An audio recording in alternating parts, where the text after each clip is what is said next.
movimentos históricos no mercado de prata e é um momento empolgante para atuar com desenvolvimento e exploração de prata. Hoje temos um convidado especial, Galen McNamara, ele é o CEO da Silver 47. Vamos ouvir a opinião dele sobre o que está acontecendo agora no mercado de prata. E depois vamos falar sobre o que está acontecendo especificamente na empresa dele, a Silver 47. Eles têm 3 grandes projetos de exploração e desenvolvimento de prata, todos nos Estados Unidos. Vou deixar que ele conte sobre isso mais tarde na entrevista. Galen, bem-vindo de volta ao Ron's Basement. Ótimo. Obrigado por me receber de volta. É ótimo estar de volta. Você comentou nos bastidores que há 2 anos, quando vim aqui pela primeira vez, a prata valia cerca de 24 e como isso mudou em 2 anos. Sim, tecnicamente, acho que foi em 28 de outubro de 2023. Fui conferir e o preço da prata fechou em 22,79. Acho que me lembro de nós conversando sobre como a prata e as mineradoras de prata representavam uma ótima oportunidade naquele momento. Então, acho que agora temos muito mais pessoas se juntando a nós no setor de prata. Posso te dizer que, ao continuar produzindo conteúdo, tem cada vez mais pessoas chegando todos os dias. E realmente tem sido um movimento histórico que vimos na prata. Eu sei que poderíamos falar sobre isso por horas, mas você tem alguma observação geral sobre o que aconteceu no mercado da prata? Bem, tem sido 1 ou 2 meses bem agitados ou algo assim, em que vimos o preço subir para 120, o que eu acho que nenhum de nós esperava que acontecesse tão rapidamente. Recuando para pouco mais de 70, e acho que hoje está um pouco acima de 80. Esse tipo de volatilidade é típico de mercado em alta. Se olharmos mercados em alta anteriores, veremos que esses recuos também ocorreram. Não quero dizer que seja algo regular, porque sinto que houve uma sexta-feira, algumas semanas atrás, que foi um dia muito raro de queda, mas realmente foi um dia muito, muito raro, porque o mercado subiu tanto e tão rápido. Lembro de estar, acho que era no jantar de Natal, olhando o preço dos futuros na Ásia e pensando: quando esses mercados abrirem amanhã, as coisas vão ficar malucas. E com certeza ficaram. Então tem sido uma montanha russa. Pessoalmente, estou preparado para isso pelo tempo que for necessário. Mas, sabe, uma coisa a qual eu sempre volto é que, sabe, eu olho o preço da prata em Xangai, porque isso já virou quase algo corriqueiro. Estamos vendo isso no X o tempo todo, em todas as redes sociais. E realmente parece estar liderando o que estamos vendo aqui na América do Norte, tanto nos contratos futuros quanto no preço à vista. E isso só evidencia essa desconexão entre o Oriente e o Ocidente. E onde temos essa abundância de contratos em papel, onde há centenas de contratos em papel para cada onça de prata nos cofres registrados, bem, é aqui no Oriente. Então, quero dizer, vamos tirar nossas próprias conclusões sobre isso, mas é algo que eu acho interessante. Sim, e eu ouço muitos líderes no setor de metais preciosos dizendo isso.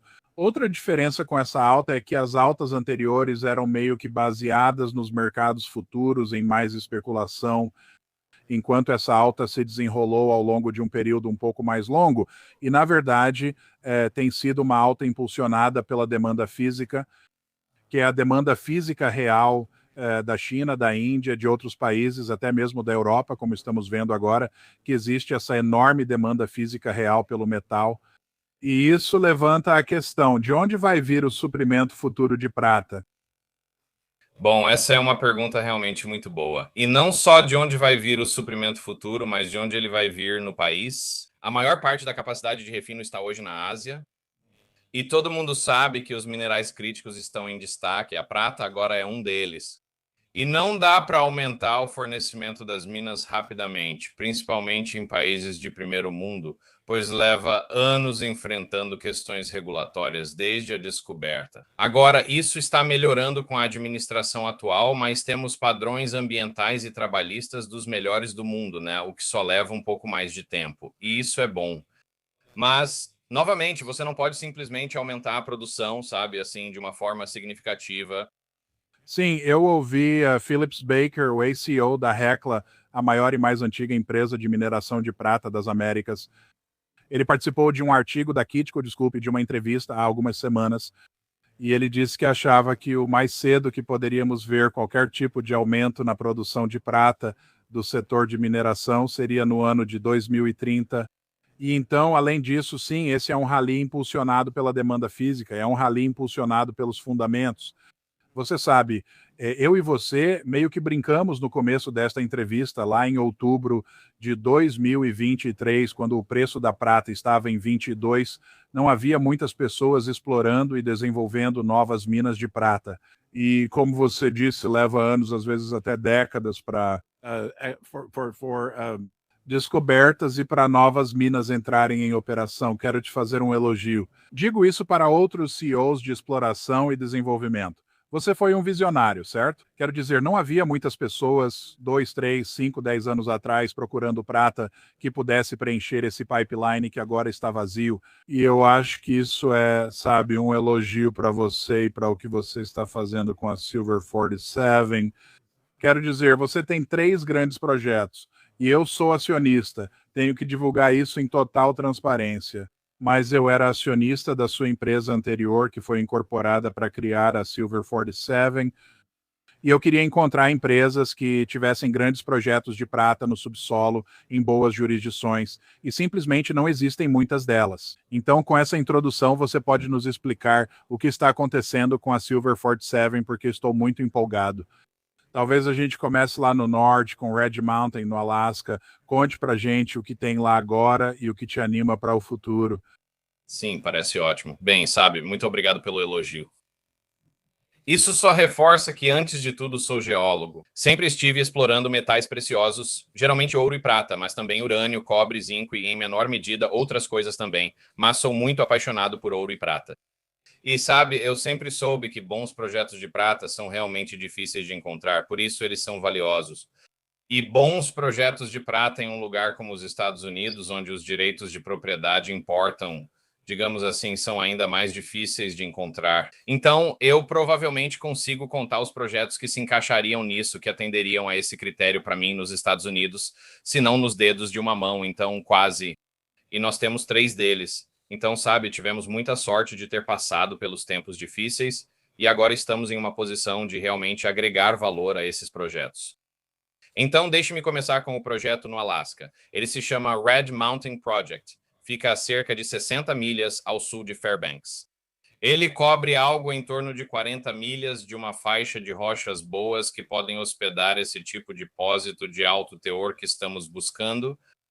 E no Alasca é realmente uma mistura de minerais críticos com muita prata envolvida, onde a prata, a zinco, a chumbo, há um pouco de antimônio, um pouco de galho, um pouco de índio e até um pouco de estanho. No depósito, só o ouro não é mineral crítico, por isso, se for escolher um que seja ele, no total, se eu juntar todos eles, e só para simplificar, em termos de onças equivalentes de prata, há algo em torno de 167 milhões de onças equivalentes de prata no depósito até agora. Mas eu diria que a propriedade provavelmente foi explorada em menos de 5% para ser conservador. Há muitas ocorrências de alto teor na superfície que ainda não foram perfurados, ou quando foram, na minha opinião profissional, parece que há indícios do que podem ser descobertas. E então eu sei sobre isso, a maneira como esses depósitos se formam. O que sabemos com base em anos de exploração no setor é que esse tipo de depósito geralmente se forma em aglomerados. E quando eles se tornam realmente bons, você tem, eu diria, projetos de importância nacional que no Canadá ajudaram a moldar a história do país. Esse é o tipo de aposta que tentamos aqui. Mas nós temos uma base de recursos enorme, temos uma base de recursos muito forte com 167 milhões de onças equivalentes de prata para começar, com potencial de expansão a partir daí. Então, o que vamos fazer neste verão é, bem, na verdade, antes deste verão. E o que estamos fazendo agora é atualizar essa estimativa de recursos, baseando-se apenas em algumas perfurações recentes e em uma extensa modelagem geológica interna. Agora temos a expertise para isso, algo talvez inédito neste projeto. Esse é o primeiro ponto. E se esses números forem bons, acho que isso pode levar a uma avaliação econômica preliminar que vai nos ajudar a falar sobre os impactos econômicos que um projeto como esse pode ter na empresa, mas também no estado. Estamos trabalhando nisso. Neste verão, planejamos um importante programa de perfuração com até 4 sondas e cerca de 15 mil metros para realmente comprovar o depósito e tentar fazer novas descobertas no restante do projeto. Então, vamos estar muito, muito ocupados lá em cima, e isso é o Alasca. Uau, 4 sondas de perfuração neste verão. Isso é significativo, eu diria, certo? Sim, muito significativo. Exatamente, provavelmente é o maior programa do projeto até agora. Uau, uau. Ok. Então, se a gente for um pouco mais para o sul, ou talvez bem mais para o sul, a gente chega em Nevada. E eu sei que tem outro grande e empolgante projeto lá também, o projeto Hughes. Sim, conta pra gente o que vocês têm lá agora e o que podemos esperar de empolgante com o projeto Hughes no futuro. Sim. O projeto Hughes é algo em que trabalho desde o começo da empresa predecessora e que me fez entrar no setor da prata em Nevada. Nevada é chamada de Estado da Prata por causa de 2 antigos locais de mineração do Velho Oeste, Comstock, ao norte, e o Distrito de Mineração de Tonopah. Estamos na metade leste do Distrito de Mineração de Tonopah e suas extensões. Foi um produtor prolífico entre cerca de 1900 e um pouco antes de 1950, mas não tinha visto muita ou nenhuma exploração moderna em nosso projeto antes de começarmos a trabalhar nele em 2020. Então, passando pelo deserto, por assim dizer, pelos tempos difíceis. Perfuramos um recurso de 44 milhões de onças equivalentes de prata, isso é apenas prata e ouro, e cerca de, 60% do valor é prata. Quando fui lá pela primeira vez, vi que a extensão do distrito para o leste estava aberta para requerimento de direitos minerários e requeria em nome da empresa. E então, posteriormente, ao longo dos últimos anos, nós simplesmente fomos fazendo furos de sondagem por lá. E todos, exceto um, deram resultado. O melhor deles foi 3 metros com 1.450 gramas por tonelada em prata equivalente. Então, o que vamos fazer aqui a partir de março é iniciar um programa de 7.000 metros, talvez só para começar, se tivermos sucesso, onde vamos testar a extensão de todo o histórico distrito de mineração de Tonopah.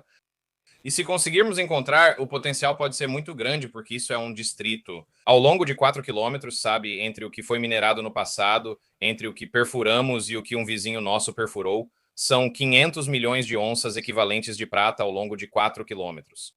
Mas temos uma extensão de 4 quilômetros, onde nossos furos de exploração, todos, exceto um, acertaram.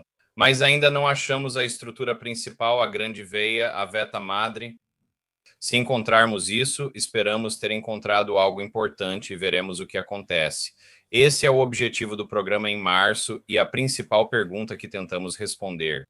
Uau, uau. Então acho que podemos dizer com segurança que, com base na história, sabemos que há muita prata em Nevada, há muita prata nesse local específico. Enquanto você falava, percebi que disse que eles mineraram até a década de 1950.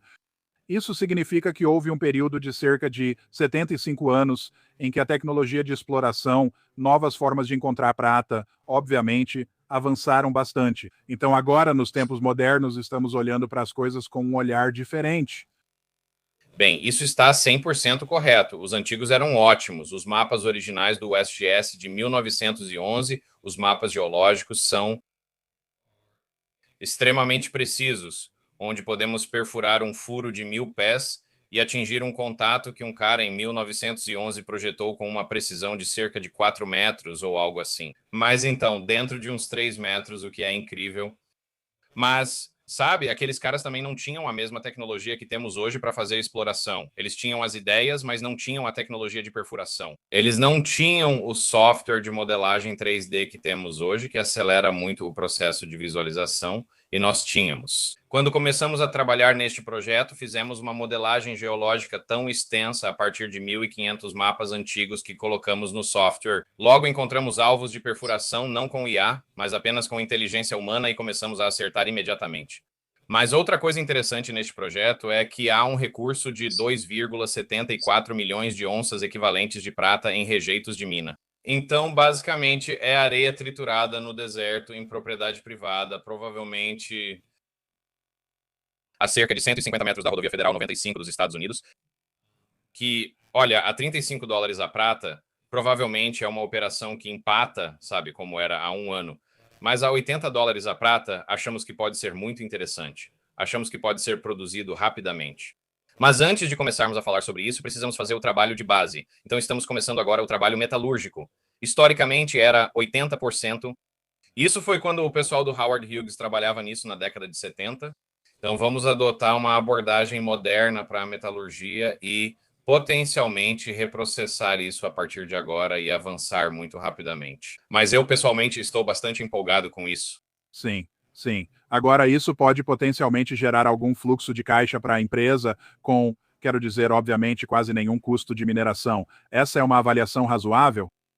Sim, exatamente. E a ressalva é justamente o pode, porque precisamos fazer o estudo para descobrir isso. Mas estou falando apenas do que você sabe, minha intuição diz. Então, sim, sim, sim, sim. Bem, porque já ouvi isso antes. Tem uma mina antiga enorme lá no Peru, acho que é Cerro de Pasco, sim, onde fazem o mesmo tipo de coisa.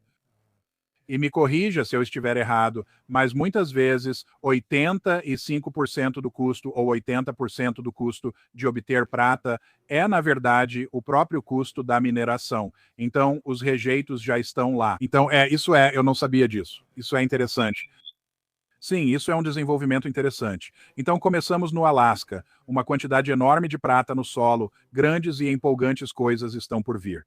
Acabamos de falar sobre Hughes. Se formos um pouco mais ao sul, chegamos ao Novo México, no seu projeto Mogilon, que eu sei que também é muito empolgante. Pode nos dizer o que está acontecendo aí? Sim, com certeza, né? O Mogollon fica no sudoeste do Novo México. É um grande campo de veios, em grande parte inexplorado, que seria como um irmão dos campos de veios mexicanos que os espanhóis vêm minerando há 500 anos. Então, estamos perfurando lá agora e estamos perfurando embaixo de algumas das antigas frentes de lavra, embaixo de algumas das antigas minas, procurando extensões desses corpos de minério, interseções entre estruturas, o que é importante do ponto de vista geológico. É um programa pequeno porque havia um período limitado de autorização, mas ainda queríamos aproveitar para fazer algumas coisas. E isso é provavelmente o melhor campo de veios restante nos Estados Unidos. Eu não conheço nenhuma opção melhor ou qualquer outro candidato realmente. E para colocar isso em perspectiva, eu estive lá na semana passada com alguns geólogos e visitando os geólogos que estavam fazendo a perfuração lá. E nós fizemos um pequeno tour pela propriedade e eu estava na parte norte do projeto. Isso deve ficar a uns 5 ou 6 quilômetros de onde estamos perfurando. E você pode caminhar pela mesmo veio que perfuramos na superfície. Tem muita fumaça, mas nenhum fogo, só muita fumaça. E não está perfurado. E se isso fosse no México ou em Nevada, sabe, já teria sido marcado com furos de perfuração há 50 anos. Então, nesse sentido, é uma oportunidade muito rara, única e, na minha opinião, valiosa. Para começar, nós já temos 32 milhões de onças já delimitadas por perfuração em vários programas, mas isso provavelmente representa, de novo, menos de 5% dos veios do projeto. Definitivamente muito menos de 5% e menos de 5%. Então, sim, o potencial ali é realmente muito forte. Sim. E você disse que era, se não o melhor, você acha que é potencialmente um dos melhores campos de veios restantes nos Estados Unidos atualmente? Isso está correto? Com certeza, com certeza. E pouquíssima exploração, correto? Sim, quase não houve exploração. A maioria do campo de veio segue inexplorada. Até a chegada da Silver 47 e do Galen, correto? E a equipe, com certeza. E a equipe. Sim, sim, sim, com certeza. A equipe. Então, obrigado por nos dar um ótimo resumo desses 3 projetos. Eu sei que é muita informação e tem muita coisa acontecendo. Se olharmos para os números gerais, né, se você somar tudo, você falou sobre o número de onças equivalentes de prata no solo. Qual é o total geral com os 3 projetos juntos? É isso. São 247 milhões de onças equivalentes de prata no total. Na verdade, são 237 milhões inferidas e mais 10 milhões indicadas. Mas então está chegando a 250 milhões de onças equivalentes de prata e não vamos parar por aí. Temos 55 milhões de dólares canadenses no banco que estamos prontos para investir e estamos investindo este ano para mudar significativamente a base de recursos, tentando fazer novas descobertas, expandindo. E estamos realmente empolgados por poder fazer isso. Sim, você já respondeu minha próxima pergunta. Sabe como está a conta bancária, mas parece que você tem muito dinheiro que vai poder investir nesses 3 projetos empolgantes, ao longo de 2026 e talvez até além disso. E além disso, sim, com certeza. E é exatamente isso. E se algum dia houve um momento para apostar nisso, é agora. Então, é o momento mais empolgante de todos os tempos no mundo da prata em geral. Se eu sou um comprador que busca valor, Galen, eu gosto de conseguir um ótimo custo-benefício. E uma das coisas que me atraiu para a empresa predecessora, porque você era anteriormente da Suma Silver, que possuía o projeto Hughes e o projeto Mojon, que depois foi fundido com a Silver 47, mas era o valor do que eu estava pagando por onça de prata no solo. Você pode explicar um pouco mais sobre isso? Acho que os espectadores realmente precisam ouvir qual é a proposta de valor. Posso sim. Então, do nosso ponto de vista, como nós avaliamos, como somos avaliados com base em cada onça no solo? Bem, somos avaliados em cerca de 41 centavos por onça apenas com base no valor da empresa. Se você olhar para alguns dos nossos concorrentes, como $3 ou mais, sabe? Então há uma diferença clara de valor aí que precisamos fechar. E isso não vai ser feito num estalar de dedos. Vai exigir muito trabalho duro e que a gente divulgue nossa história. Mas olha, se a gente sair de 40 centavos para 80 centavos, isso é o dobro, certo? Então quero dizer, sim, está claro que a gente tem que correr atrás aqui em um bom mercado. Sim, com certeza. Só isso, além do fato de que, através dos seus esforços de exploração, você pode potencialmente, obviamente, adicionar muitas onças àquele número de 247 milhões que mencionamos antes. Exatamente, exatamente. Então você sabe, claro, aumentar as onças exige perfuração, mas historicamente o que fizemos como empresa foi descobrir prata por 25 centavos a onça, mais ou menos. E eu acho que essa é uma proposta de valor muito boa.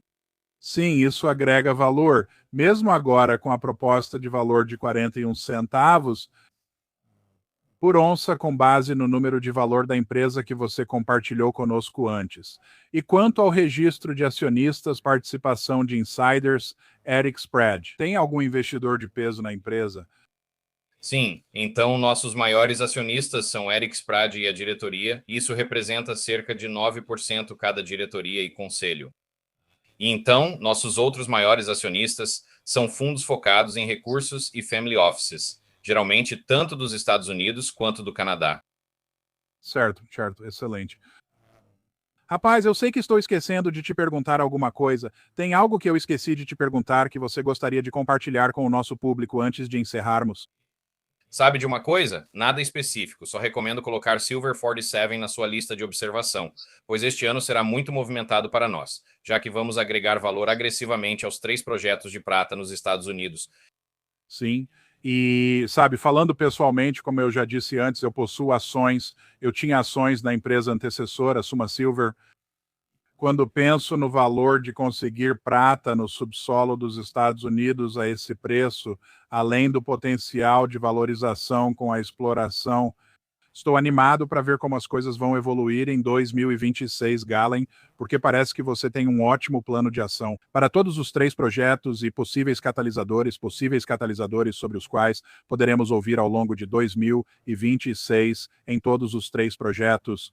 Antes que eu me esqueça, se você tiver um segundo, quero mostrar o site da empresa aos espectadores. Vou abrir aqui. Aqui estamos, pessoal, silver47.com. E é bem legal se você vier aqui e passar o mouse sobre os projetos. Todos eles aparecem: Red Mountain, Projeto Hughes e Mojon. E há alguns outros projetos menores que eu acho que não são necessariamente o foco da empresa no momento, mas eles também estão ali aguardando, Galen, para possíveis oportunidades futuras interessantes. Correto, correto. E estamos considerando quais são as melhores maneiras, a melhor maneira para esses projetos nos trazerem valor agora, porque provavelmente não estamos obtendo nenhum, mas há 3 projetos de qualidade ali. Incrível, incrível. Olha, em meu nome e em nome do espectador que se juntou a nós e aprendeu muito sobre a Silver 47 e seus insights sobre o que você vê acontecendo no mercado de prata como um todo, obrigado por estar conosco hoje. E vou aguardar ansiosamente para conversar com você da próxima vez, Galen. Obrigado, Ron's Basement. Feliz por participar.